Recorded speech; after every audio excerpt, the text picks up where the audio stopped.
Ako si Aniton Tabo, ang Diyos ng hangin at ulan. Anak ako ni Bathala at tagapaghatid ng bagyo at malakas na ihip ng hangin. Sa bawat ugong ng kulog at pag-indayog ng mga puno, naruroon ang aking kapangyarihan.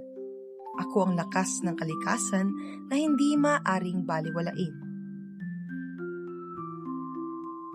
Sa kwento, ako ang kumakatawan sa kapangyarihan ng kalikasan.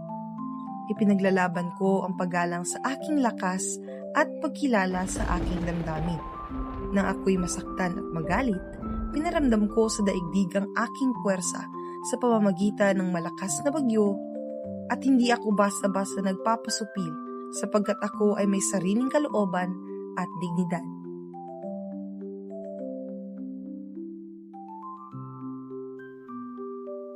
Ako ay makapangyarihan, matapang at hindi nagpapatalo.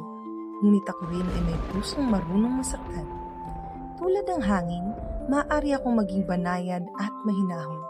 Ngunit kapag ako'y nagalit, ako'y nagiging unos na walang makakapigil.